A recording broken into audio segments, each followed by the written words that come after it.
Shalom Aleichem, Erev Tov à tout le monde, quel plaisir exceptionnel de vous retrouver, comme tous les jeudis soirs, pour échanger et découvrir les secrets de la Torah, les Chidushim de la Paracha.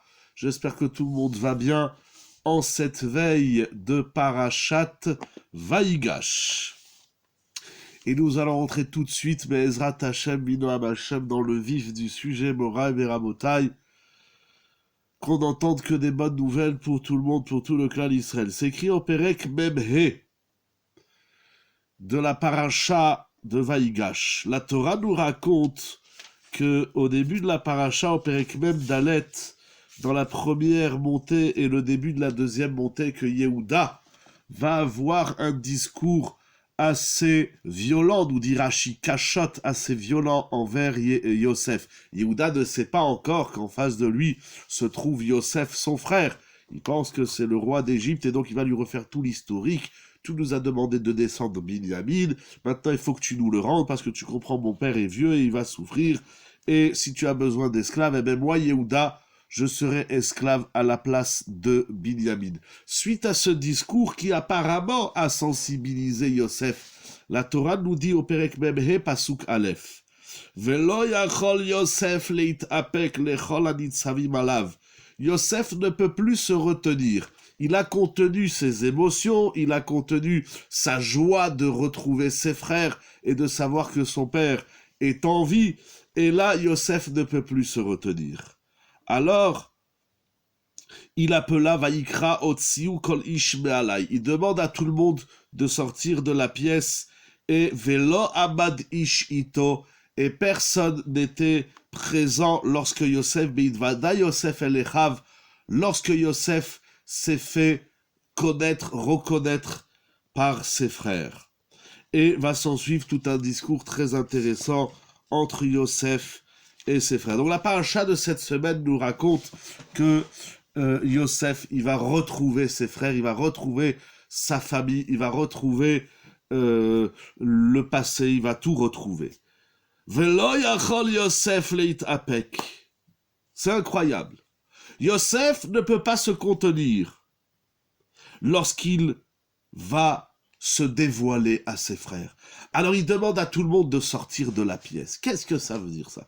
Pourquoi? Tu vois tes frères, ben c'est le moment de leur dire Shalom Aleichem, c'est le moment des retrouvailles. Pourquoi Yosef, il a besoin que personne ne se trouve dans la pièce royale, dans le palais, et il vire tout le monde et il se retrouve seul à seul avec ses frères? Quel est le sens de cette demande de Yosef que ne se trouve personne? Beitvada Yosef Elechav, lorsque Yosef va se faire reconnaître à ses frères. Et surtout, vous connaissez ma question habituelle, quelle leçon devons-nous tirer de ce passouk? Pourquoi il était important pour la Torah de nous dire que Yosef Hatzadik, il demande à tout le monde de sortir afin qu'il puisse rencontrer ses frères? Rashi Akadosh nous dit quelque chose d'incroyable. Loya yachol lisbol. Rashi dit que Velo yachol Yosef litapek.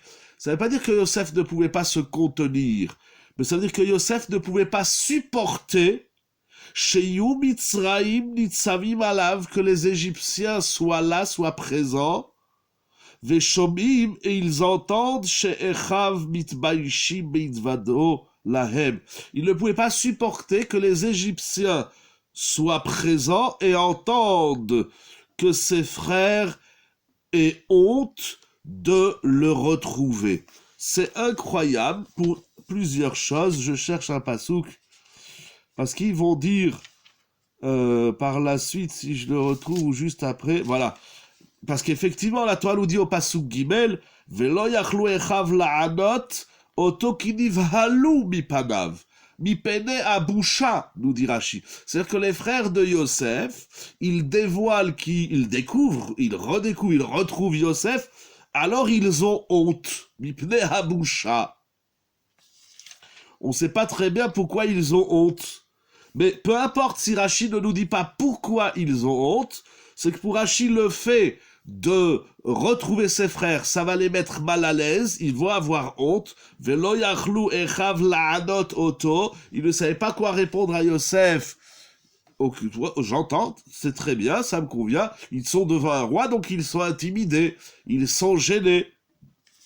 Et le passou nous dit donc, Yosef leur dit, Ani Yosef, je suis Yosef, et eux n'ont pas pu répondre parce qu'ils ont eu honte.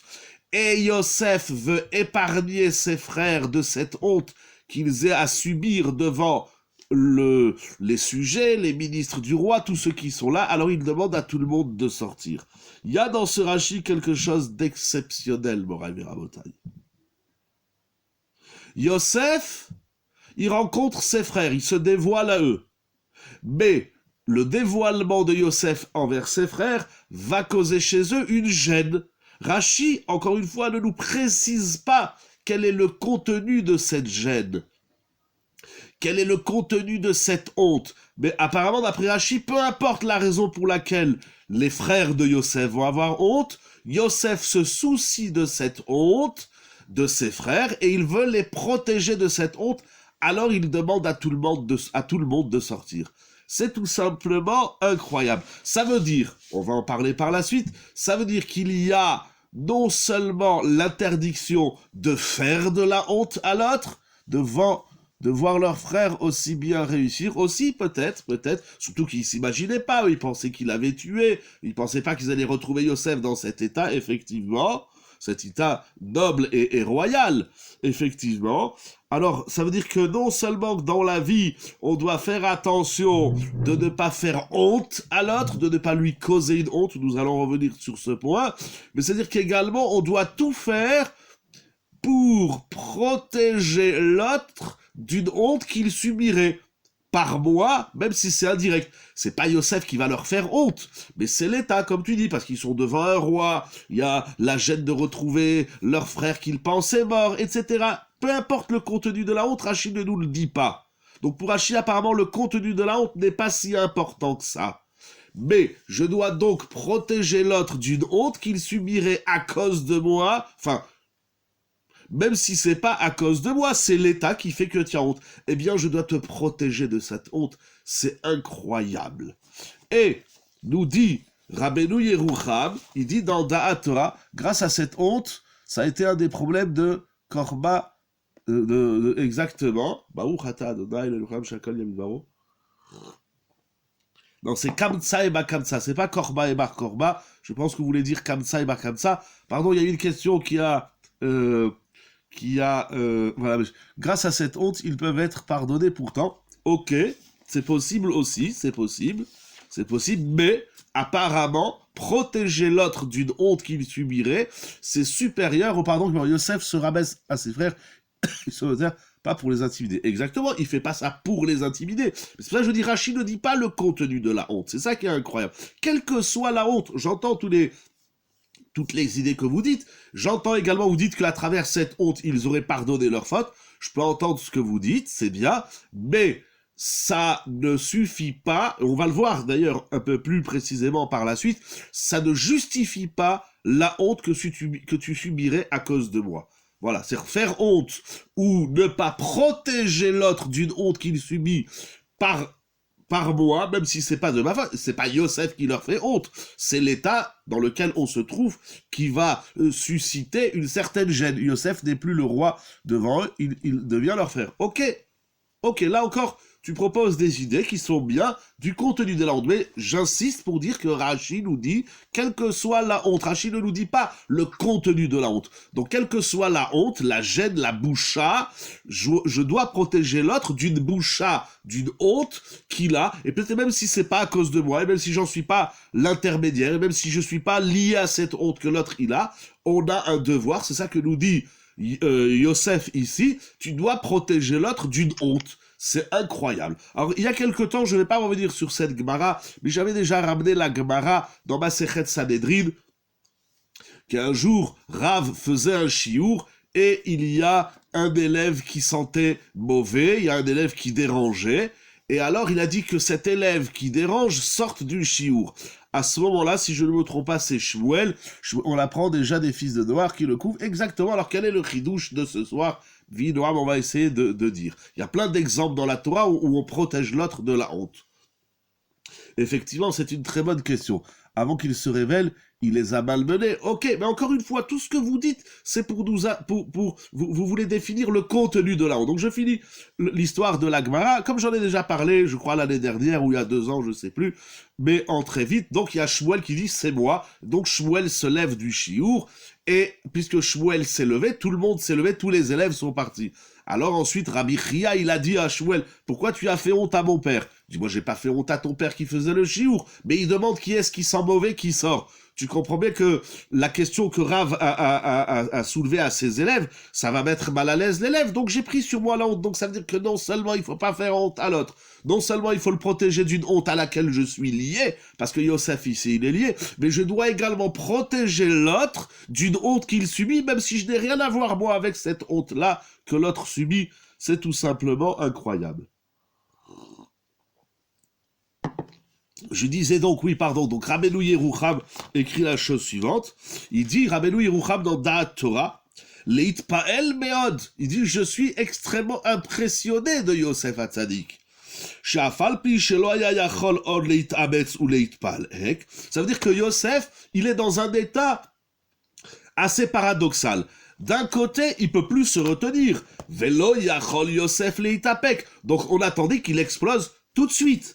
Or, nous dit Rabbeinu Yerucham, Afal pichel lo nitbael, ça veut dire, il peut pas se contenir, ça y est, là il craque, il rencontre ses frères, il craque, il explose, mais en même temps, lo nitbael, il ne sait pas emballer, ça veut dire, il peut pas se retenir, mais il ne sait pas emballer, c'est incroyable, c'est-à-dire là, la force de la maîtrise, de la gestion de ses émotions, c'est incroyable.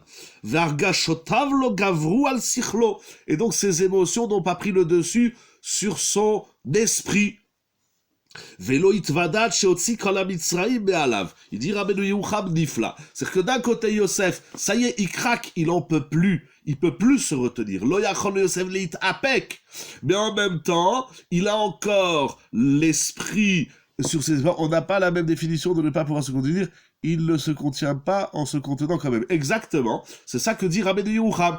Il ne peut pas être mit apek, mais dans les mots de Rabbi Yerucham, lo yachol it apek aval eno nivhal. Ça veut dire, il ne peut pas se contenir, mais il arrive à se maîtriser. C'est tout le principe de la Gvura, exactement. Donc ça veut dire qu'à la fois, il peut plus se retenir, donc son émotion est très forte, ça y est, ça sort, ça y est, il va rencontrer ses frères, ça y est, là il peut plus.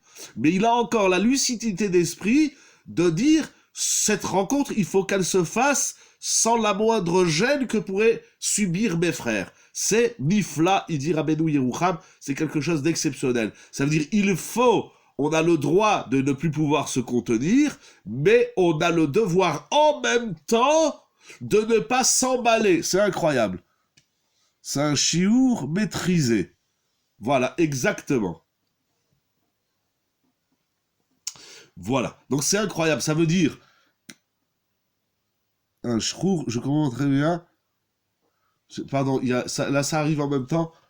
Un chichour. Un chichour, c'est ça que dis-moi en français. Je parle l'hébreu, mais là, je comprends pas qu'est-ce que tu dis. Un chichour, un chiour. En tout cas, il se maîtrise. Quand il a pleuré, il ne pouvait pas se contenir ni maîtriser. Mais là, il est devant ses frères, il n'y a plus personne. Il arrive à se maîtriser pour ne pas causer de tort à ses frères, ou pour ne pas être la cause, ou le moyen de... en tout cas, pour ne pas être lié. C'est-à-dire, oui, il va rencontrer ses frères, mais ça, c'est après qu'il a fait sortir tout le monde. Donc, j'explose... Je veux te rencontrer, je suis heureux de vous retrouver mes frères, mais en même temps, je ne suis pas emballé, c'est-à-dire j'ai encore ma lucidité d'esprit, il a retardé jusqu'à être dans des conditions convenables, mais c'est incroyable, c'est-à-dire il retient son émotion encore quelques instants, le temps de dire à tout le monde de sortir. Et cela pourquoi? Pour ne pas faire honte à ses frères, ou pour ne pas voir ses frères subir la honte qu'il subirait, quelle qu'elle soit, toujours d'après Rashi, un relâchement maîtrisé. Voilà, c'est ça. Il se relâche, mais il se maîtrise. Exactement. C'est ce que dit Rabbi Yerucham. Et je vous assure, c'est assez incroyable parce que là, on est au Beth Midrash, comme j'aime dire, on étudie, on réfléchit, on lit les textes, on arrive à mettre des mots, on a le temps de s'époser. Mais dans des moments où tout va très vite, de savoir garder sa lucidité d'esprit, pour ne pas que l'autre il en subisse, ici notamment une quelconque honte, c'est tout simplement quelque chose d'incroyable. Donc parfois dans la vie, on a des émotions, on a des voilà, on est plein bien sûr de simra, ici notamment de rencontrer sa famille, c'est quelque chose d'exceptionnel, mais on doit encore avoir le sechel, c'est ça qu'il dit Rabbi Yerucham, on doit encore avoir son esprit clair, la clairvoyance de l'esprit, pour ne pas s'emballer et réagir n'importe comment. On a le droit d'avoir des émotions, et c'est Gvura Sheba Dat, Gvura Sheba Gvura, Da'at. Ravolbe, il appelle ça Da'at Sheba Dat, donc il y a Dat. Donc on a le droit d'avoir des émotions, mais il faut les exprimer de façon réfléchie et équilibrée. C'est incroyable parce que les gens pensent que dès qu'on commence à réfléchir, on n'a plus d'émotions, et quand on a des émotions, on ne réfléchit plus. Là, Yosef, il a une maîtrise totale de son être et de la situation. Quelque part, il est le roi, c'est à lui de jouer ce rôle, et là, il réussit de façon excellente, mais on a le droit d'avoir des émotions, c'est important, c'est la vie, c'est normal. Toutes nos émotions sont conscientes? Non, justement, toutes nos émotions ne sont pas conscientes. Ça veut dire qu'à un moment donné, l'état dans lequel on est, c'est tellement fort qu'on explose de joie, de cris. Je vois des fois les gens, ils crient de joie. Tu as de l'émotion, il n'y a pas de problème, mais réagis, ça veut dire le déclenchement de l'émotion, c'est la situation, la gestion de l'émotion, c'est mon sechel. Ça ne veut pas dire que si je réfléchis, je n'ai plus d'émotion, mais ça veut dire qu'avec mon sechel, et ici, alors comment peut-on les maîtriser? C'est le sechel, c'est ça, la force du sechel. Et ce qui est incroyable dans ce discours de Rashi et de Rabbeinu Yerucham, ce qui est incroyable, c'est qu'il a encore la lucidité d'esprit de s'interroger comment mes frères vont vivre la situation. Ça veut dire, tu as une émotion. Je vais le faire avec moi, pardon. J'ai une émotion. Mais, donc, j'explose, je suis content, ou en tout cas, c'est un moment fort. Mais dans mon émotion, je dois m'interroger en même temps comment l'autre va réagir. C'est ça qui est incroyable. C'est pas seulement la gestion de mes émotions pour pas être nivhal, pour ne pas être emballé et faire le sauvage, comme dit Rabbi Yerucham. Comment on arrive à anticiper l'émotion de l'autre dans mon émotion? C'est ça qui est énorme, exactement. C'est ça qui sort de Rabbi Yerucham. Ça veut dire qu'il arrive, dans ces moments d'émotion forte, à penser à l'émotion de l'autre et à la réaction émotive de l'autre. C'est ça qui est incroyable. Parce que bien souvent, quand on est dans notre propre émotion profonde et spontanée, on voit plus rien autour de soi. Là, Yosef, il garde son émotion, mais parce qu'il va demander à tout le monde de sortir.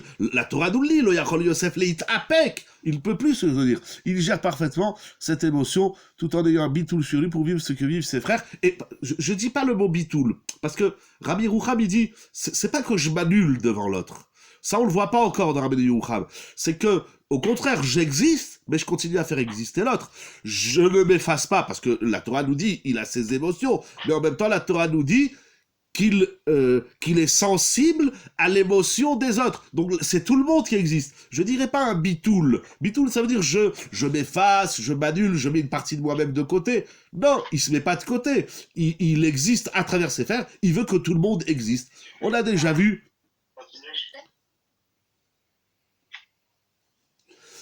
Laissons Yesh Miyaïd, on va avancer dans le Mahalach. Voilà. C'est pas du bitoul, c'est pas ça le bitoul. Le bitoul, c'est je m'efface. On va voir s'il y a du bitoul dans la souya. Pour l'instant, il n'y en a pas. Voilà. Premier point, j'ai mon émotion, mais je réfléchis comment l'autre il va réagir. Et je me soucie de l'émotion de l'autre. C'est incroyable. C'est incroyable. Vous vous posez des très bonnes questions. Comment on maîtrise? C'est tout un travail. On a déjà vu que Yosef, depuis le début, c'est un homme qui fait attention aux autres. Il fait attention à la sensibilité de tout le monde. C'est écrit dans toutes les parachutes qui parlent de Yosef. Mais dans ces moments forts, il a le souci de, par exemple, dans un couple, vous vivez quelque chose, vous vivez, je sais pas moi, un événement joyeux. Alors chacun interpréter l'émotion de l'autre, c'est tout un monde. L'interpréter et en tenir compte et agir en fonction de la réaction de l'autre, c'est un monde, un grand monde, c'est un univers. Effectivement. Voilà. Donc, comment Yosef il a réussi à faire ça? Comment on arrive à faire ça? Je disais par exemple dans un couple. Un couple vit une situation, un grand moment. Alors le mari il rentre à la maison, il annonce à sa femme une bonne nouvelle, ou sa femme lui annonce une bonne nouvelle. Alors il explose.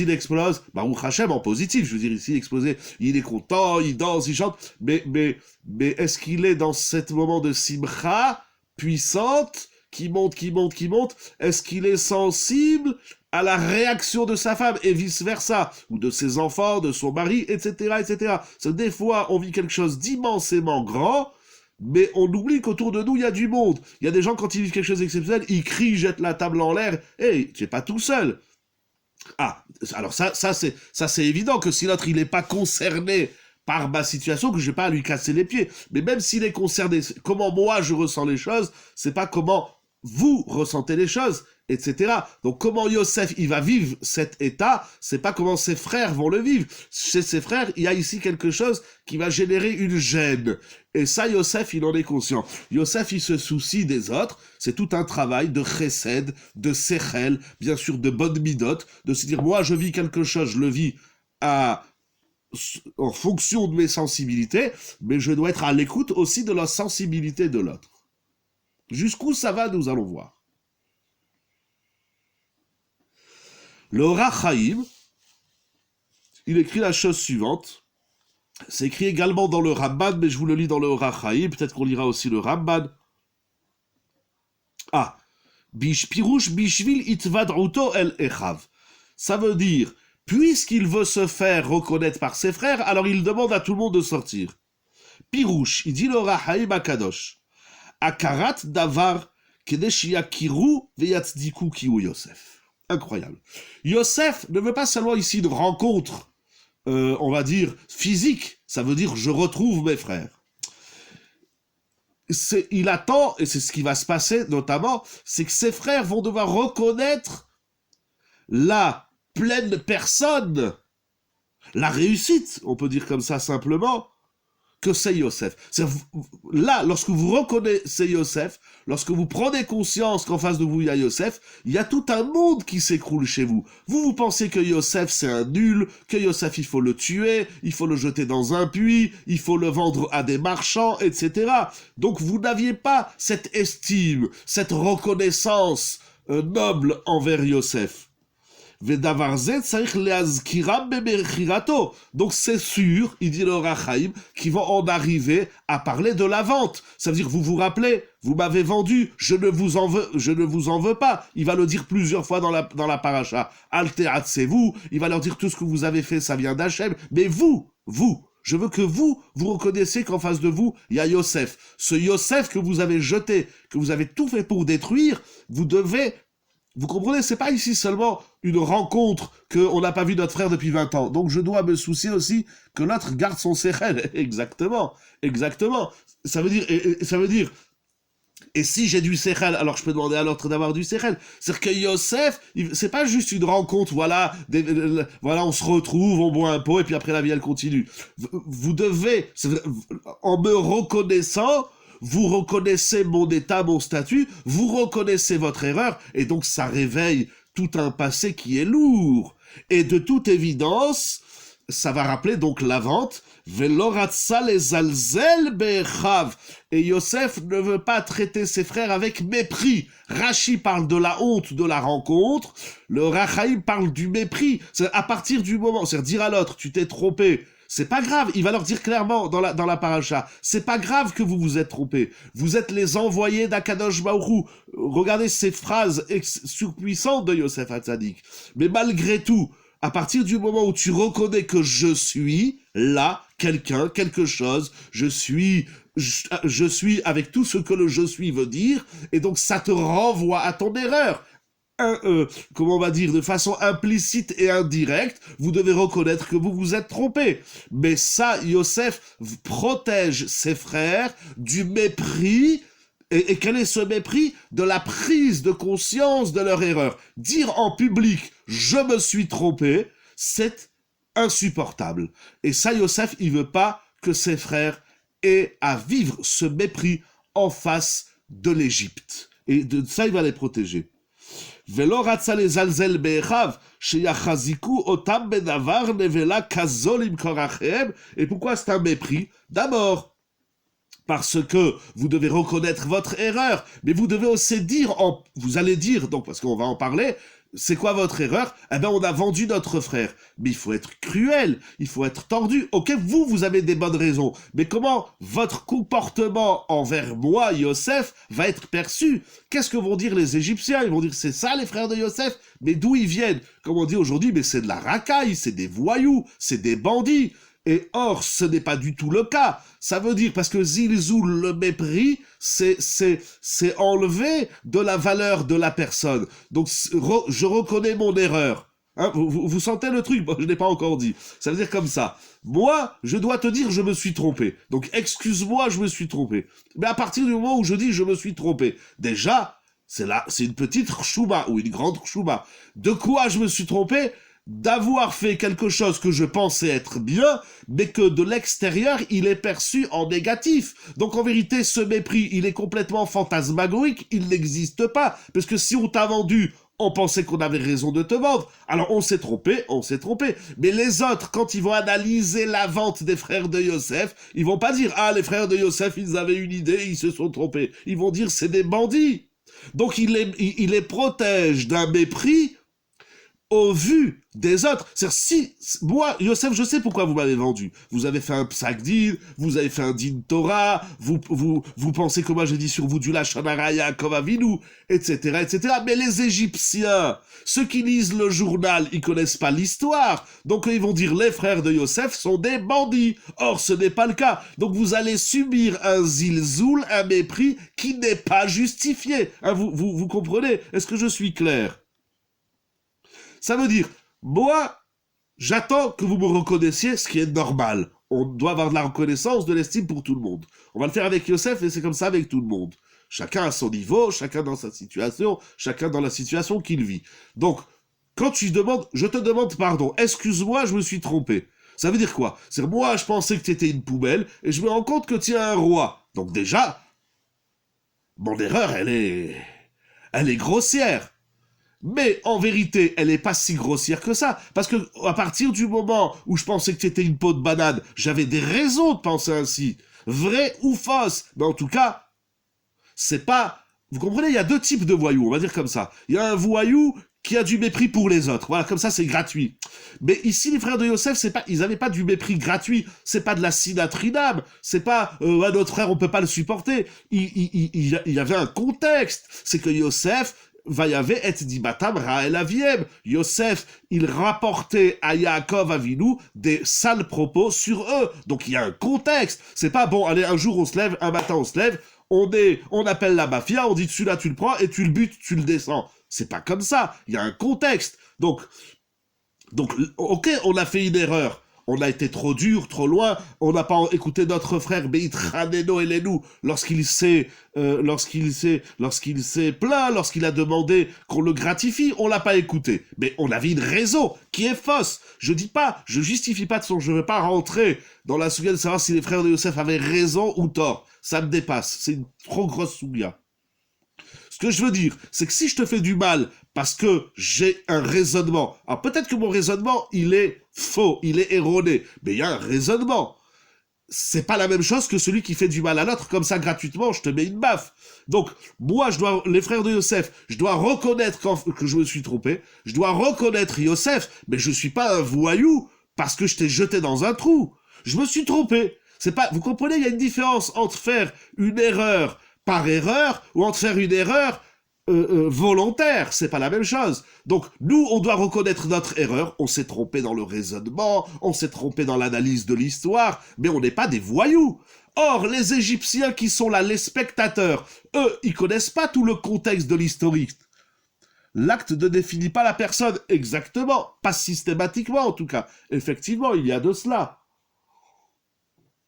C'est pas parce qu'un tel est un sauvage où il a un comportement qui est, comme disent les Français, ignoble, mais même un voyou, il a ses raisons. Non, il y a des voyous qui n'ont pas de raison. Il y a des voyous qui font la casse pour la casse ou qui sont méchants pour être méchants. Il y a des gens qui sont mauvais, comme ça, dans la nature. Il y a pas, tiens, celui-là, je vais lui faire du mal parce qu'il m'a fait du mal, ou celui-là, je vais lui faire du mal parce qu'il me dérange. Voilà, tu déranges le voisin, alors le voisin, il t'envoie un ballon, il casse la vitre. Alors, c'est pas un voyou, il dit, tu m'as rendu fou. Mais il y en a comme ça, ils s'amusent à envoyer des cailloux sur les vitres de tout le monde, comme ça. C'est mauvais, c'est gratuit, c'est le mal pour le mal. Donc les spectateurs, c'est-à-dire les Égyptiens, eux ne connaissent pas le contexte. Et à partir du moment où ils ne connaissent pas le contexte, ils vont mal juger les frères de Yosef. Ils vont dire, les frères de Yosef, c'est des voyous. Comme ça, je comprends du Orach Chaim. Il y a, et c'est pas la première fois que je le dis, j'ai déjà eu l'occasion de le dire de nombreuses fois à la yeshiva, c'est le problème des informations, quelles qu'elles soient, sur n'importe qui, sur n'importe quelle situation, sur n'importe quel pays. Nous, on est spectateurs, c'est-à-dire on voit un tel qui nous raconte l'histoire d'un autre. Celui-là, il a violé, celui-là, il a volé, celui-là, il fait la guerre, celui-là, c'est un pilleur, etc., etc. Donc, quand on est spectateur de ce que nous lisons, nous voyons le monde entier comme étant des voyous. Mais c'est pas systématiquement comme ça. Encore une fois, je l'ai déjà dit il y a 2 semaines, ce n'est pas parce que je ne défends pas les voyous, chasvé shalom. Je dis qu'il y a une différence entre celui qui se comporte mal parce qu'il a fait un mauvais raisonnement et celui qui se comporte mal parce qu'il n'a pas de séchel, parce que c'est un idiot. Il y a des gens qui ont des mauvaises midotes. Alors de l'extérieur on dit « T'as vu, celui-là il a volé de l'argent ». Mais est-ce que tu connais Yosef, c'est l'antithèse de la... Exactement. Exactement. Yosef, il se bat contre la détox, dans les mots d'aujourd'hui, de l'information. Il veut pas que les journalistes, ou il veut pas que il veut qu'il y ait personne, pas seulement des journalistes, personne ne doit être là, mais ils ont agi, ils n'ont pas, mais encore une fois, c'est bien, posez les questions. Ils ont agi. Je sais pas si ça vous arrive, mais moi, personnellement, dans la vie, je fais des erreurs. Et je fais des grosses erreurs. Mais les erreurs que je fais, c'est des erreurs de raisonnement. Ça veut dire, il y a une situation, je réfléchis, et je me dis, au vu des éléments, comme ils disent les Français, que nous détenons aujourd'hui, voilà la décision. Demain, j'y vais mince, je me suis trompé. Alors, il y a eu une action, j'ai fait payer quelqu'un, j'ai fait un tort à un autre, mais je lui dis, mais c'est pas un tort, je t'ai expliqué. Seulement maintenant, je me rends compte que je me suis trompé. Je me suis trompé de raisonnement, dans la démonstration. C'est pas la même chose que celui qui vient et qui met la main dans votre sac et qui vous vole 100 €. Il y a dans la Gemara, Masechet Sanhedrin, une sougia très profonde qui s'appelle l'erreur du Beddin. Vous allez et il y a aussi tout un traité qui s'appelle Orayot, le Beddin. Vous allez demander à un Rav une question, quelle qu'elle soit. On va prendre simple. Il y a monsieur Réhouven et monsieur Shimon, ils ont un litige. Réhouven réclame à Shimon 10 000 €. Il dit, tu me dois 10 000 €. J'ai travaillé chez toi, etc. Tu me dois 10 000. Et Shimon prétend qu'il a déjà remboursé les 10 000. Ou il prétend qu'il lui doit que 8 500. Il y a des litiges d'argent. Donc ils vont devant un tribunal. Ils vont devant un beddin. C'est-à-dire des spécialistes, pas des rigolos ou des clowns, comme aujourd'hui ils veulent faire. Des clowns. Malheureusement, ça se passe à l'intérieur du clan Israël. Et je ferme la parenthèse. Voilà, on prend, ils vont pas voir 3 clowns et ils disent, fais-nous un din Torah. Ils vont chez des dayanim, des spécialistes. Mais ça arrive, tout spécialiste qu'il est, de faire des erreurs. Les erreurs sont fines, sont subtiles. Et alors le dayan, il va dire à Réhouven, eh ben non, Shimon, il te doit pas les 10 000 €. Mais voilà que le Beddin, après 1 mois, 2 mois, 3 mois, 10 ans, il se rend compte qu'il a fait une erreur. Ça existe. Et de cette souria du Beddin qui fait des erreurs, les décisionnaires dans la halakha, ils vont étendre la question. Si un médecin fait une erreur de diagnostic, d'ordonnance, d'opération, lo allez-nous sur personne, qu'on n'entende que des bonnes nouvelles et qu'on ait besoin ni de médecins qui se trompent, ni de médecins qui se trompent pas. Que tout le monde soit en bonne santé, mais Ezrat Hashem, Idvarar Shtemo. Maintenant, un médecin a fait une erreur. Ça arrive tous les jours. C'est dramatique. Il a fait des études, il a fait une erreur d'appréciation de la situation. Ça arrive. Quel est le statut dans la halakha de l'erreur du médecin, comme l'erreur du dayan, ou comme l'erreur de n'importe quel professionnel? On a étudié au Kollel l'année dernière une grande souya dans le Talmud qui s'appelle Grama et Garmi. Ça veut dire que, et la Gemara a des exemples, c'est un banquier. C'est-à-dire, je vais à la banque et je demande un conseil à un investisseur. Et cet investisseur me donne un conseil. C'est pas un homme malhonnête. Il y a eu malheureusement dans l'histoire des hommes malhonnêtes. Il y a une différence entre un voyou qui vous spolie votre argent ou un conseiller financier qui s'est trompé dans le diagnostic boursier. C'est pas la même chose. Dans les deux cas, il y a eu une erreur effective, ça veut dire que l'investisseur ou le médecin ou le dayan, il s'est trompé. Il y a eu une action qui a suivi, mais c'est pas la même action que si je vais voler à Réhouven 10 000 euros dans sa poche. Il y a une différence si je mets ma main dans ta poche et je te vole 1 000 euros, ou si en tant que rave, je dis que tu dois payer 10 000 euros. Vous vous dites, mais au final,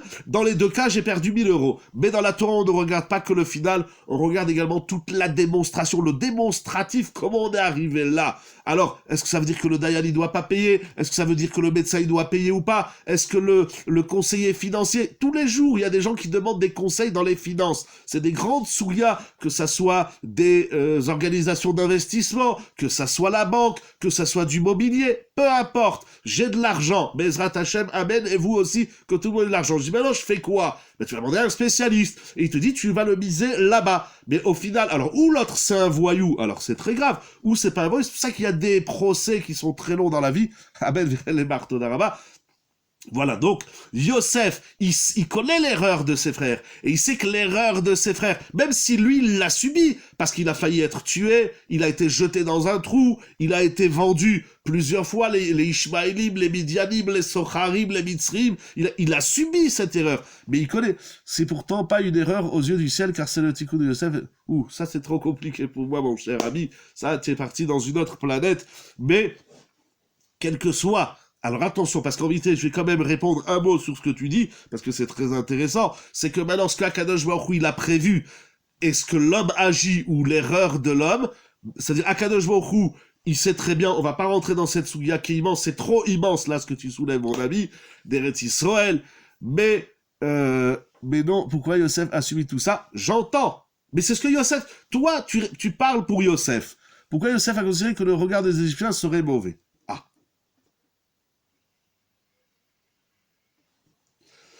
Ça veut dire comme ça. Question par question. Ce que Yosef vit, il sait que ça vient d'Hachem. Mais ce que ses frères lui font subir, c'est pas au nom d'Hachem. Tu comprends la nuance? Ça veut dire, si tu subis un tort de la part de quelqu'un, peut-être que ce tort, et disons certainement ce tort, tu devais le recevoir, Chazvé Shalom. Mais ça fait pas que l'autre, il n'est pas un voyou. C'est pas parce que moi je t'ai mis une baffe, tu devais la recevoir. Alors toi tu diras merci à Kadosh Baruch Hu. Mais moi je reste un rachat, je dois te demander pardon, un voleur qui vole. Même si l'autre, la victime, doit être volée. Mais le voleur qui a volé, lui il reste un voleur. Ah, vous dites, vous demandez, encore une fois sur Yosef, qu'est-ce que vous avez demandé? Bon, ça me revient pas si vous voulez renvoyer la question, la dernière question qui a été présenté sur l'écran. Ah, pourquoi Yosef a considéré que le regard des Égyptiens... Ah, très très bonne question. Très très bonne question. Alors peut-être que Yosef, peut-être, soit c'est une réalité, la honte, tout le monde l'a, le mauvais discernement et interprétation, tout le monde l'a. Je sais pas, je vous donne un petit exemple. Avant l'exemple, soit c'est un doute, c'est-à-dire je sais pas comment mes frères vont réagir, alors je les protège. Et là, l'idée, elle sera encore plus forte. Merci de vos questions et de vos réactions. Mais regardez, y a-t-il, à part moi, le petit moi que je suis, lorsque vous lisez le journal, que un tel, et je vais pas donner d'exemple, que un tel, il a volé. Voilà. Un ministre a volé. C'est ça qu'on lit dans le journal. Là, il y a un ministre qui a dû démissionner, qui va aller en prison, blablabla, parce que si et ça, ou l'autre, il a reçu de l'argent de la Libye, etc. On va pas rentrer... Juste un exemple. Quand vous lisez un tel, il a fait ça. Est-ce que vous vous dites, bon, il a peut-être de bonnes raisons, ou peut-être même s'il a des mauvaises raisons, mais il a fait des erreurs intellectuelles, de raisonnement, ou vous dites, ah là là, c'est un voyou. Honnêtement, la première réaction, lorsque vous entendez qu'un tel a subi un tort de la part d'un autre tel, un tel, est-ce que vous dites, oui, d'accord, il a subi une erreur, mais il y avait un contexte. Ou bien vous dites, ah ben alors, ça c'est dramatique. Aujourd'hui, et l'homme a quasi 100%. Lorsqu'on entend qu'un tel, il a fait une erreur, on le défonce, on le démonte, et toute la société d'aujourd'hui, et le monde entier avec Internet et les réseaux sociaux, on va salir les gens, on va dire, celui-là, c'est un bandit. Et l'autre, c'est un bandit. Mais moi, je suis pas un bandit. J'ai fait ce raisonnement. Ok, je me suis trompé. Je vais réparer le tort. Mais c'est pas parce que j'ai fait un tort que je suis systématiquement un voyou. Donc, soit Yosef, il a un doute. Il dit, je sais pas comment les Égyptiens vont réagir. Alors, je vous demande de sortir. Soit, en fait, c'est comme un jugement à huis clos. Exactement. Ça doit rester entre nous parce que soit je ne sais pas comment les autres vont réagir, soit c'est quasi évident que tout le monde va dire les frères de Yosef, et le lendemain dans tous les journaux ce serait écrit, dans tous les journaux égyptiens, les frères de Yosef sont les chefs de la mafia, etc., etc., etc. Bon, Rav et Rabotai, nous allons avancer un petit peu. Pardon, parce que le temps avance et il y a encore d'énormes chidushim. Le Midrash Tanchuma nous dit la chose suivante.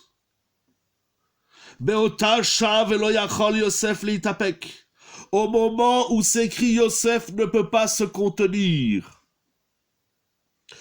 Amar Rabbi Shmuel bar Nachman. Il a dit Rab Shmuel bar Nachman.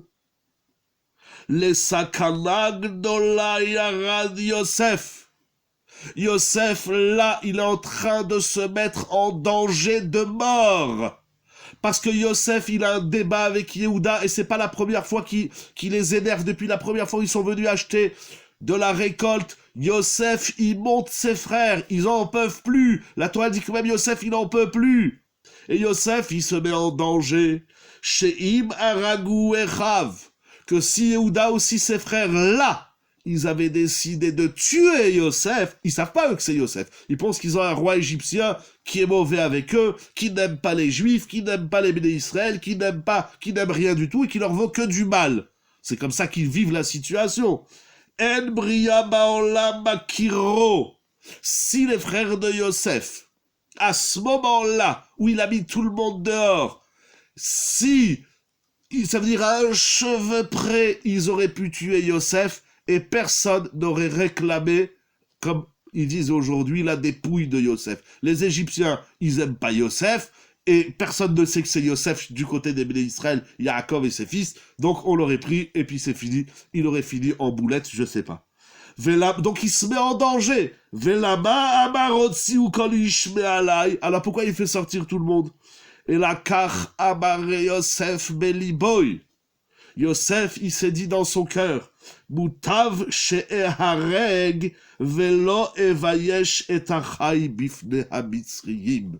Ça veut dire, d'abord dans les mots, Yosef, il s'est dit, eh bien c'est mieux que moi je meure plutôt que de voir mes frères souffrir de honte et de gêne de la part des Égyptiens. Ça veut dire, Rashi nous dit, il protège ses frères de la honte. Le Rachaim Akadosh, il nous dit, il protège ses frères parce qu'il veut que ses frères reconnaissent en lui ce qu'ils n'ont pas reconnu. Et il veut protéger ses frères du zilzoul, du mépris. Mais en vérité, il nous dit le Midrash, donc c'est déjà énorme. Et j'ai rajouté ma petite note personnelle, Vino Machem, c'est il veut pas que les Égyptiens interprètent mal et voient dans les frères de Yosef ce qu'ils ne sont pas. Donc c'est déjà énorme tout cela. Et c'est peut-être, comme on a dit tout à l'heure, c'est peut-être même pas de sa faute, c'est pas de ma faute si tu as honte. C'est toi que tu t'es trompé. Et malgré tout, Yosef, il veut les protéger. Avec tout ça, il rajoute le Midrash Tanchuma, Amarami Tanchuma, Amarami Shmuel Bar Nachman.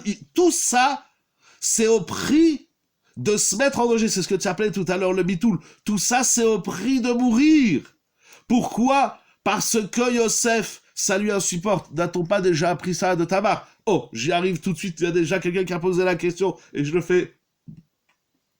Pardon, je le fais attendre depuis tout à l'heure, mais on va répondre tout de suite. Ça veut dire protéger l'autre de la honte, de la boucha et du zilzoul, de la gêne et du mépris, c'est au prix que moi, je disparaisse. Faire honte ou ne pas protéger l'autre de la honte, c'est tellement surpuissant que ça vaut le coup de ne plus être là afin que l'autre n'ait pas honte. Ah, alors vous vous dites, il y a Rachel, il y a Tamar. Alors Rabbeinu Bechaye, et je crois même qu'il est dans la paracha de cette semaine, il dit, mais d'où Yosef, il a appris qu'il faut être prêt à mourir afin d'éviter à l'autre une honte et une gêne et un mépris. Il dit Rabbeinu Bechaye, il l'a appris de Tamar. Mais Tamar, avec qui elle a eu l'histoire? Avec Yehuda. Donc, c'est-à-dire que ici, Yosef, il est en train de renvoyer la balle à Yehuda, parce qu'il dit, mais toi, Yehuda, toi-même, tu m'as appris, à travers l'histoire de Tamar, que c'est mieux de mourir plutôt que de faire subir honte à l'autre. Il apprend cette halakha. Là, ce qu'il fait, vous dites, on le sait, nous, on le sait déjà de là-bas. Lui aussi, il sait de là-bas. Mais quelle est la différence entre moi et Yosef? C'est que Yosef, il met en pratique ce qu'il a appris dans Yehuda et Tamar. C'est ça qui est incroyable. Vous comprenez ce que nous disons là? Enfin, ce que nous disons, ce qu'il dit. C'est Rabbeinu Bechaye, il dit le Mekor de Yehuda. La référence d'où Yehuda, il sait, pardon, de Yosef. D'où Yosef, il sait qu'il faut aller jusqu'à mourir afin d'éviter la honte à l'autre. Il le sait de Tamar. C'est-à-dire quoi, il le sait? Ah ben quoi, alors la Torah, alors il a fait comme elle. La Torah vient nous dire que quand il y a eu une paracha aussi extrême, aussi délicate, effectivement, j'arrive tout de suite à Rachel.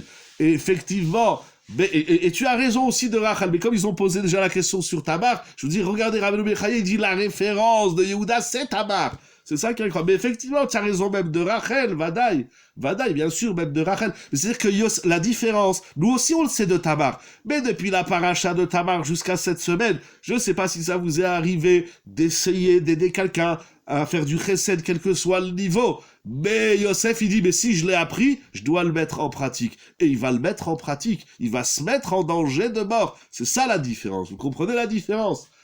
Ça veut dire, d'après Rabbeinu Bechaye, d'après Rabbeinu Bechaye, il n'y a pas de différence fondamentale entre l'histoire de Tamar et l'histoire de Yosef. Au contraire, Yosef, ce qu'il fait, c'est parce qu'il s'inspire de Tamar.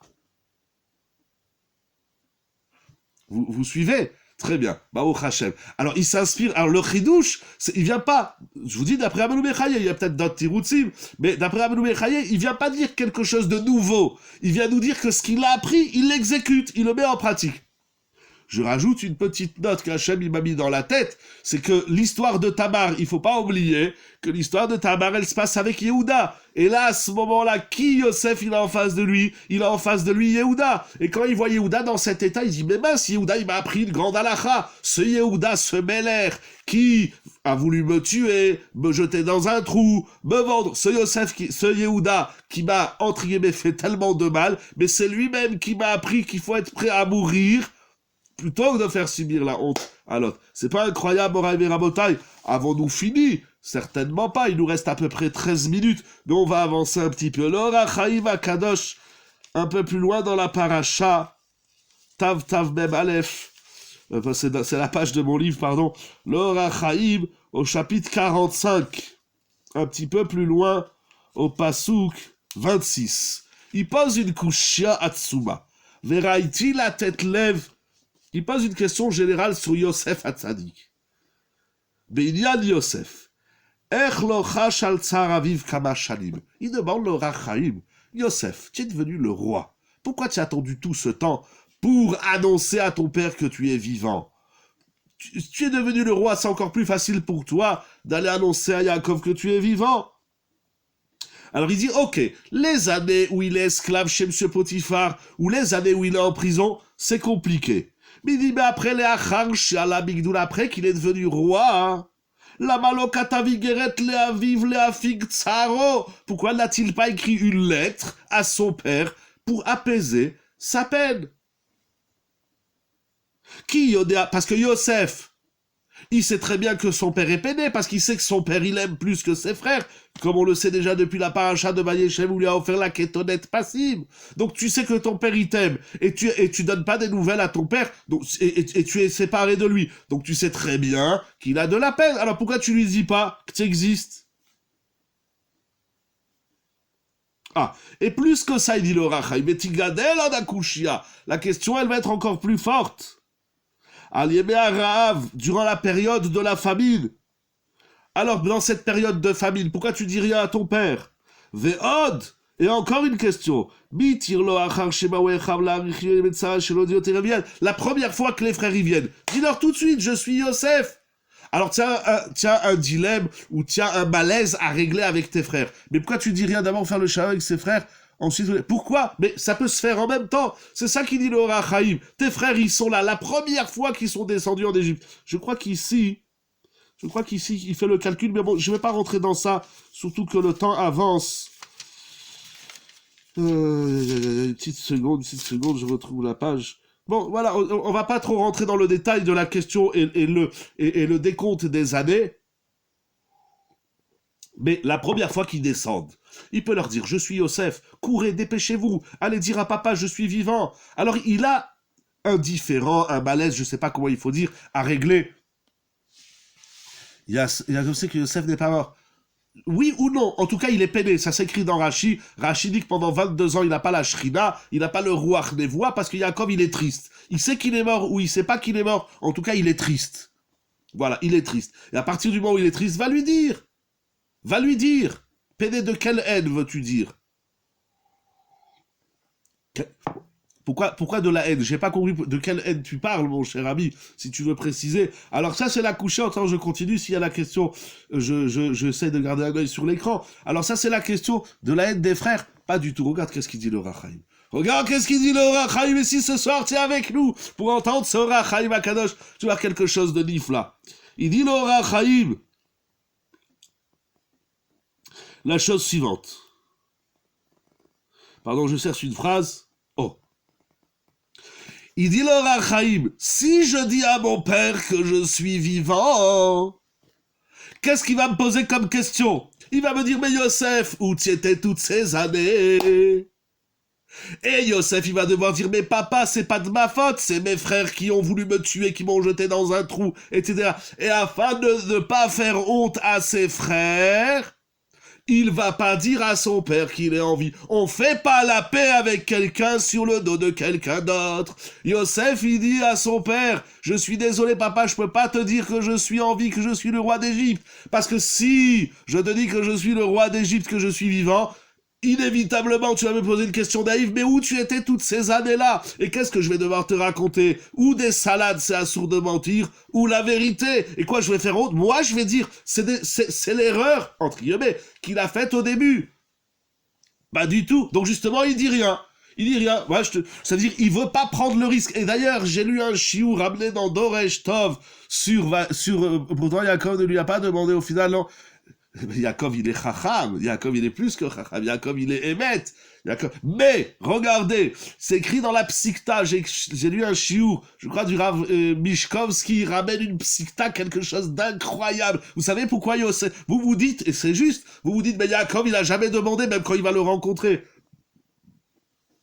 C'est écrit dans la psikta, c'est un midrash, que lorsque Yaakov, il descend en Égypte, alors la première fois, il voit Yosef, mais il n'est pas tout seul. Et la psikta, j'ai pas le livre ici, là, la Yeshiva, sinon je vous l'aurais lu dans les mots, c'est magnifique ce qui est écrit là-bas. Il dit, mais pourquoi durant toutes ces années où Yaakov, il est en Égypte, Yaakov, il se retrouve jamais seul avec Yosef? Il y a toujours Ephraïm et Ménaché au milieu. Pourquoi ils sont là? Pourquoi Yosef, il peut pas prendre un moment pour se retrouver seul avec Yaakov? Il demande la psikta, il demande les chachamim. Vous comprenez la question? Vous dites, tu lui as jamais demandé la question. Mais parce que Yaakov, il veut pas demander la question à Yosef en présence de quelqu'un d'autre, exactement. C'est-à-dire là, il crée une situation où il met tout le monde dehors, mais lorsque Yaakov il arrive, Yosef, il se débrouille pour qu'il y ait toujours quelqu'un entre lui et Yaakov, justement pour ne pas que Yaakov il lui pose la question, parce que Yaakov il n'est pas un journaliste, Yaakov il n'est pas un voyeur, Yaakov il n'est pas à l'affût des informations croustillantes, donc il va pas lui demander devant tout le monde, ah où tu étais? Il ne veut pas lui demander, parce qu'il y a toujours du monde. Avec Yaakov, Yosef, il va créer la situation inverse. Il va toujours se débrouiller. Le lachon même dans la psikta, c'est la malonitiached Yosef im Yaakov kol hashanim halalou. Toutes ces années où Yaakov il va être en Égypte, Yosef ne se retrouve jamais seul avec Yaakov. Avec ce moment, il s'est privé de son père. C'est vrai, vous avez raison. Et le Midrash, il dit, la psikta, il dit parce que Yosef, il s'est dit, si je me retrouve seul avec Yaakov, mon père, Yaakov, il risque de m'en demander, mais Yosef, où tu étais? je t'aime mon fils, je voulais étudier la Torah avec toi. Et là Yosef il aurait été embêté. Et s'il dit la vérité, alors Yaakov, c'est écrit dans la Psikta, Yaakov, en tout cas, il encourait le risque de maudire. Quoi?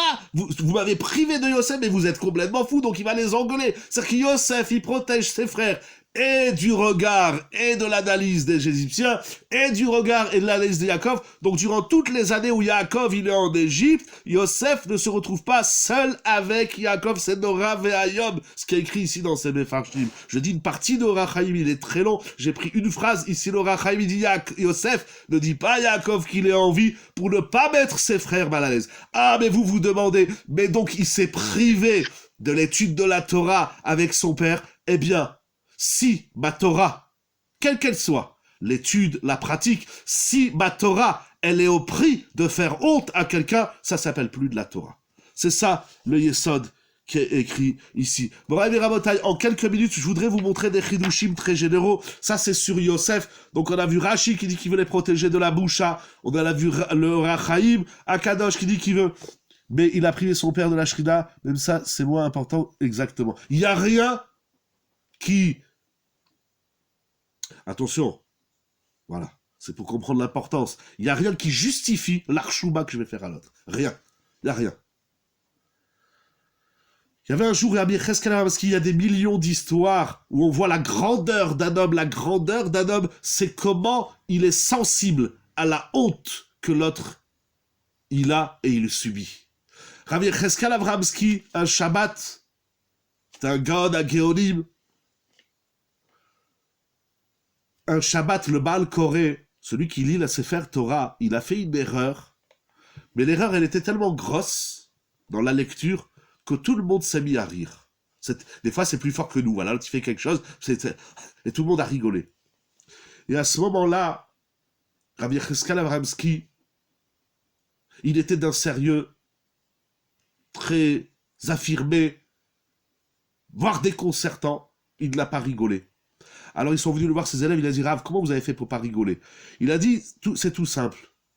Je me suis rappelé de la Gemara qui dit que celui qui fait honte, c'est une Mishnah dans Avot, au chapitre 3, Mishnah 15, celui qui fait honte à son ami, Ello chelek le olam haba. Voilà. Il n'a pas de part dans le olam haba. Et il dit, je me suis dit, tout ce que j'ai passé dans ma vie, la Shoah, il était le Rav de Londres, et à la fin de sa vie à Yerushalayim, et il a écrit plus de 27 livres dans la Torah. Il dit, toute ma Torah, je vais la perdre pour rigoler 2 secondes. C'est comme on a dit au début, mais tiens, une émotion, elle est spontanée. Oui, mais ton émotion spontanée, elle doit pas te couper la tête à un cerveau. C'est pas une vache, c'est pas un chameau, Ribbono Shel Olam. Il dit quoi, je vais perdre toute ma Torah, tout mon Olamazé, tout mon Olamaba, parce que l'autre, il me fait rire, mais parce que si je ris, c'est sûr qu'il va avoir honte. Moraï et Rabotai, oui, on ne bâtit pas son propre univers, quand bien même c'est un univers, de Torah, quand bien même c'est un univers de Shrina, et de Ruach HaKodesh et de Nevoua, sur le mépris de l'autre. C'est ça le Yesod. Tellement dur à mettre en pratique. Comment des fois les couples ils se parlent dehors dans la rue au vu de tout le monde. Comment un parent il parle à son élève, à son enfant. Un professeur s'écrit dans les Sfarim. Il y a une porte de Gehinom, même à Yerushalayim. Exactement. On l'a vu la Gemara dans Hérouvide. C'est écrit un professeur, comment il parle à un élève. Ok, ton élève, il a fait une erreur. Ça ne te donne pas le droit de le descendre publiquement. Ok, il y a des violeurs, il y a des voleurs, il y a des bandits. Mais est-ce que ça nous donne le droit de détruire la vie de ces êtres humains? Moi, je suis très énervé, vous le savez, j'ai déjà eu l'occasion de le dire ici et là, je suis très énervé, j'essaye, très en colère contre la société, que lorsqu'un homme il fait une erreur, on le descend, on le bannit, on le tue.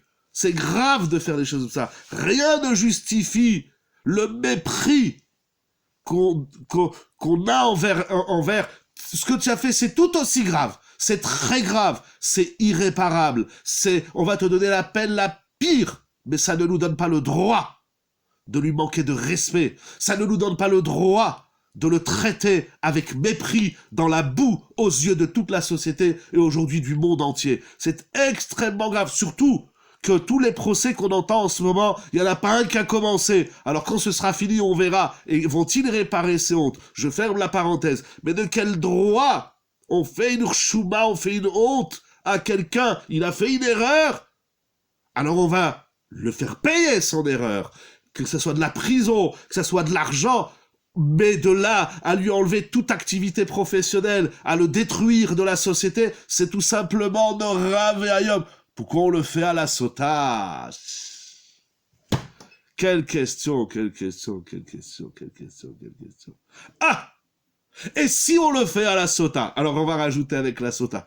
Très bonne question. Mais celui qui est là, celui qui est présent, celui qui est témoin du mépris de la sota, il doit tout de suite devenir un nazir.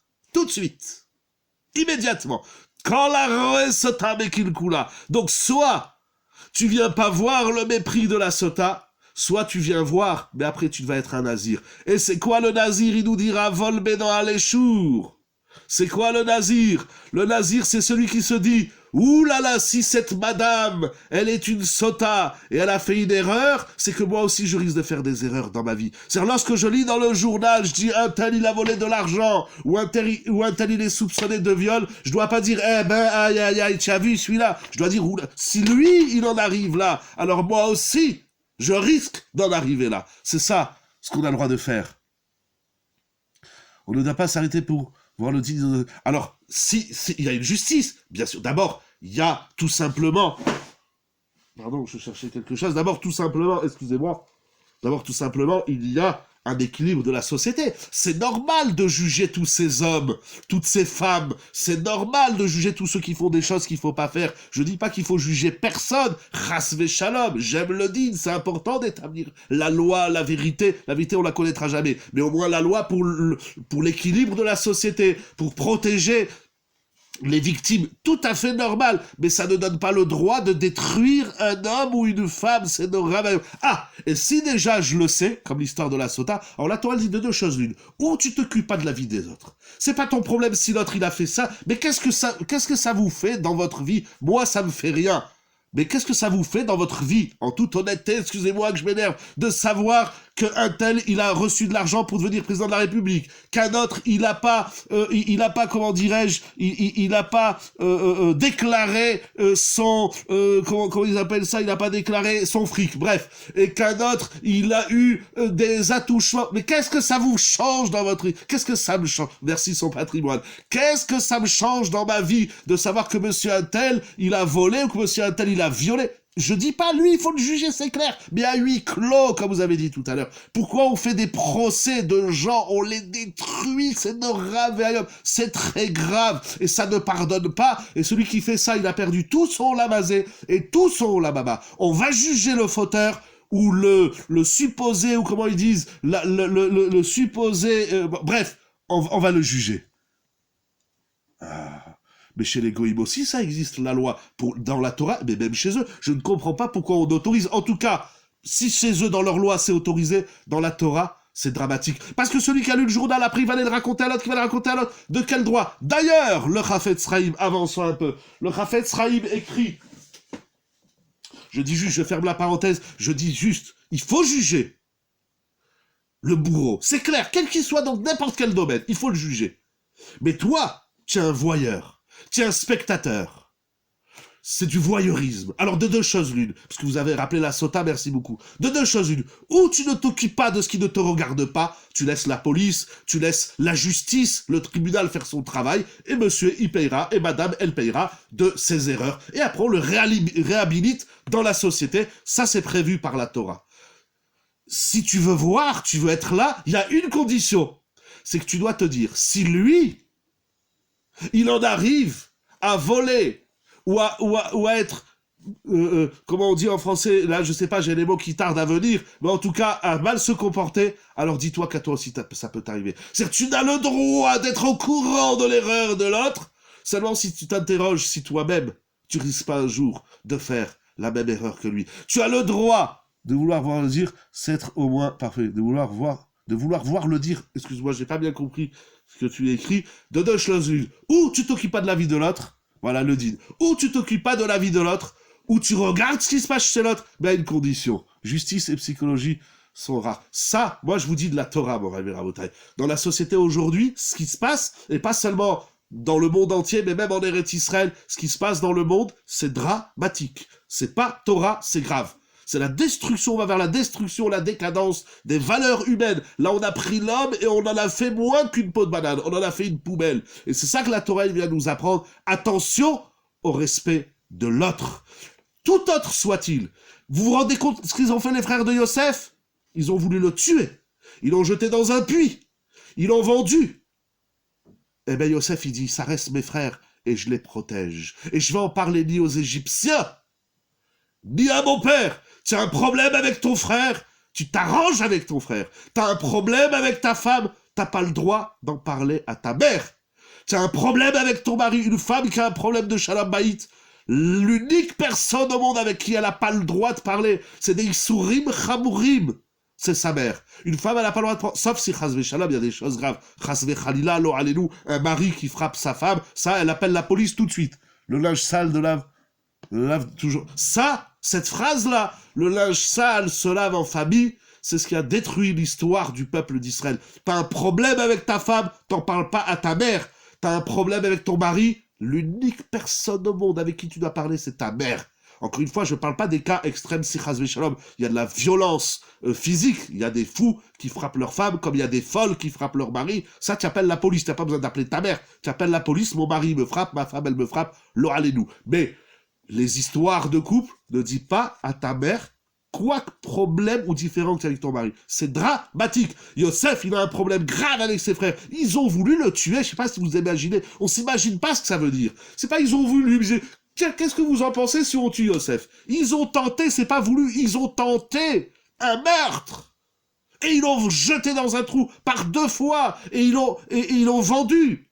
Yosef, il dit ça, je le réglerai pas avec mon père. Mon père n'a pas le droit d'être au courant des problèmes que j'ai avec mon frère. Ça regarde pas Yaakov Avinu. C'est Nora Ve'ayom. T'as un problème avec tes enfants, tu ne dois pas en parler à tes parents.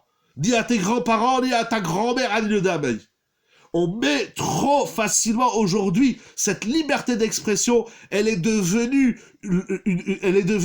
une expression illimitée. On tue des gens au quotidien, des couples, des familles, des communautés entières meurent parce qu'il y en a un qui parle de trop. C'est toute l'histoire, il y a plein d'histoires dans la Gemara, dans la Torah. Je voudrais finir avec 2 points très importants dans toute cette sugia, mais c'est toute l'histoire de Rabbi Shimon Bar Yochai. Rabbi Shimon Bar Yochai, il est au Beth Midrash en train d'étudier. Et il y avait là-bas Rabbi Yehuda ben Gerim, il y avait Rabbi Shimon Bar Yochai et son fils Rabbi Eliezer, et il y avait, je crois, Rabbi aussi, si je me trompe pas, la Gemara dans Shabbat Aflamet Gimel, et ils étaient en train de discuter. Pour qui il faut voter? Ils étaient en discussion politique. Regardez la Gemara. Ils étaient en discussion politique. Est-ce que les Romains sont les amis des Juifs ou pas? Ils étaient en train de discuter entre Chachamim. Et parmi ces Chachamim, il y avait Rabbi Yehuda ben Gerim. Donc on est au Beth Midrash, c'est ouvert à tout le monde. Rabbi Yehuda ben Gerim, puisqu'il est converti, Ben Gerim, il va raconter à sa famille la discussion qu'il y a eu au Beth Midrash. Il va dire, vous savez, j'ai un ami qui s'appelle Rabbi Shimon Bar Yochai Akadosh. Et mon ami, il dit que les Romains, ils sont mauvais avec les Juifs. De famille en famille, ça va arriver aux autorités romaines.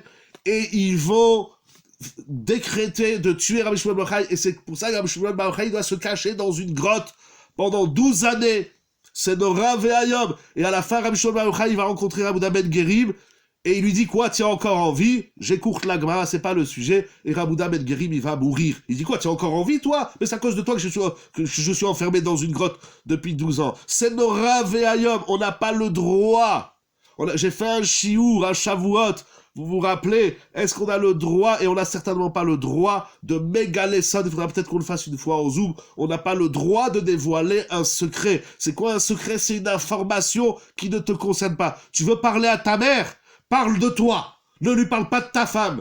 Tu veux parler à ta mère, madame? Eh ben ne parle pas, parle-lui du monde entier.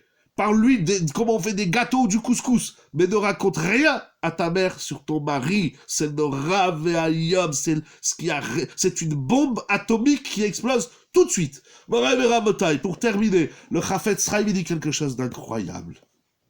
Vous connaissez tous l'interdiction de raconter du mal sur autrui. Comment on appelle ça? La médisance, le lachon hara. Pourquoi on n'a pas le droit de dire du mal sur autrui? Pourquoi? Je vous pose la question, vous avez exactement 10 secondes. Top chrono parce que le temps avance. Pourquoi on n'a pas le droit de dire du mal sur l'autre? Pourquoi? J'ai envie de dire que l'autre c'est un idiot. C'est quoi le problème? J'ai envie de dire que l'autre il se comporte mal dans la vie. Pourquoi on n'a pas le droit de dire Moraï et Rabotai, le temps est écoulé, les 10 secondes sont passées, dit le Chafetz Chaim dans Ilchot Lashon Hara. Pardon, Klal Dalet, Alacha Aleph. Moraï et Rabotai, vous êtes encore là, on termine tout de suite. Assour les saper al chavero. Il est interdit, ça te fait pas avancer. Bonne tentative, mais c'est pas la réponse que j'attendais. En tout cas, celle que dit le Chafetz Chaim. On n'a pas le droit de raconter du mal sur autrui, même s'il n'est pas là. Afilou shelo befanav. Je te parle de quelqu'un qui n'est pas là. Et même si, premièrement, deuxièmement, même si ce que je vais te dire c'est vrai, c'est émet. J'ai pas le droit de parler du mal sur l'autre. Pourquoi? Il dit le Chafetz Chaim. Davar sheit basé aliédézé. Parce qu'à travers les propos que je te raconte sur l'autre, toi, tu vas avoir un regard sur l'autre des... Excusez-moi. Le regard que tu vas avoir sur l'autre, ça va être un regard inférieur. Il va avoir honte. J'ai pas le droit de te dire du mal. C'est tout le issour de la Shanara. Et c'est écrit comme ça également dans Rabbeinu Yona, clairement. Je vais vous donner l'adresse, mais Rabbeinu Yona, il dit que lorsqu'on dit du mal sur autrui, c'est ramené dans Chafetz Chaim, édition d'Irshu, à la page 79, si je me trompe pas, non, c'est pas la 79. Il ramène au nom de Rabbeinu Yona, ben j'avais mis le petit papier. Où est-ce qu'il est le petit papier? Parce que je voudrais vous lire ici une phrase. 139, pardon, c'est la page 139. Heureusement que j'écris un peu parce que sinon, je sais plus. C'est bon, on va terminer tout de suite. Ah, il dit Rabbeinu Yona, dans son livre Les portes de la Teshuvah, Sharet Teshuvah, Shar Gimel Otreshtet Vav. Il dit quand on dit du Lashon Hara, on cause deux choses. Premièrement, ça cause des dégâts. Et deuxièmement, quand tu dis du Lashon Hara sur l'autre, tu déclenches la honte de l'autre. Le issour de dire du mal sur l'autre, c'est parce qu'Akadosh Baruch Hu veut qu'on protège la noblesse de chaque juif. Et toi, quand tu dis du mal, ce bonhomme, maintenant, on va le regarder d'un niveau inférieur. Moraï et Rabotai, pour terminer, j'avais encore beaucoup de choses à dire. Je n'ai dit qu'une partie. Mais Bezrat Hashem, l'Agdil Torah, il dit le Rambam, Maïmonide, nous dit, vous savez, il y a des fois où on parle de certaines choses. C'est bien, il faut se renforcer, il faut faire attention, il faut être prudent. Le Rambam, il nous dit, dans la mitzvah Shin Gimel, le lota seshimel, sheiziranu shelo levayesh ktsatenu et ktsatenu, vezeu avon sheikri otomal bin bnei barabim. Le Rambam Maïmonide, dans son Sefer HaMitzvot, lota siman Shin mitzvah Shin Gimel, il nous dit que de faire honte à l'autre, c'est une transgression de la Torah. Ça veut dire, donc maintenant ça répond à beaucoup de questions, quoi. Alors il va perdre la Torah, tout ce que tu veux. On fait pas la Torah sur une Avera. C'est une Avera, c'est une faute. C'est pas que moral, c'est pas que de l'éthique, c'est pas que du moussard. C'est comme c'est assourd de manger du cochon. Est-ce que vous mangez du cochon? Chas v'shalom. Est-ce que vous transgressez Shabbat? Chas v'shalom. Est-ce que vous portez votre parapluie Shabbat? Eh bien la même chose, la honte. C'est un lave de la Torah. Il dit le Rambam, on n'a pas le droit de se faire honte les uns les autres. Alors ce soir on a vu que non seulement on a parlé de se faire honte, mais on doit aussi protéger l'autre de la honte. Rabotai, il y a encore beaucoup de chidushim, et en vérité le chidouche, c'est que même si je te fais une remontrance, le Rambam il continue, là et dans Ilchot Deot, c'est-à-dire même pour le bien, même dans un état de mitzvah. Mais enfin l'autre il fait une avéra. Mais est-ce que pour protéger l'autre d'une avéra, j'ai le droit de lui faire honte? On est en train d'étudier, vous demandez aux Avrechim. Vous savez, à Nice, il y a un kollel extraordinaire avec des Avrechim, c'est des perles, Baruch Hashem. Et dans ce kollel, on étudie, Baruch Hashem, grâce à Rav Mergui, qu'Akadosh Baruch Hu donne une longue vie en bonne santé. Il faut que je termine parce qu'en plus mon téléphone il a plus de batterie. On est en train d'étudier une souga exceptionnelle qui est exactement celle-là. Dans quelles conditions j'ai le droit de dire à l'autre qu'il fait une erreur, si le fait de lui dire qu'il fait une erreur, ça va lui faire honte. Je vous laisse, je vous dis Shabbat Shalom, sur mon téléphone il va s'éteindre, il me supporte plus, il n'y a plus beaucoup de batterie. Bon, Rav et Rabotai, qu'Akadosh Baruch Hu nous donne la force de garder, de protéger chaque Ben Israël comme un rubis, comme un diamant ou comme une perle dans son coquillage. Voilà, c'est le message de ce soir. Protégeons-nous les uns les autres, c'est ainsi qu'on sera fort Bezrat Hashem pour entendre que des bonnes nouvelles. Admiad Goal Tzedek, Mishemerach Avotenu, Avraham Sayakov, et Kola Kaljazé. Merci beaucoup à toute l'équipe de Yeshiva Zoom. Merci à toutes vos questions, vos remarques, vos suggestions, vos réponses, vos idées. Toda Rabba, que je vous comble le bonheur et qui vous envoie des cascades de brachot. Achiblo Siftotechem Ilomardai, Toda Rabba Bracha Vatzlacha Yeshuot, et le tout, s'il vous plaît. Shabbat Shalom. Dans la Simcha et le sourire. Shabbat Shalom. Kol Tov. Merci beaucoup, Rabbi.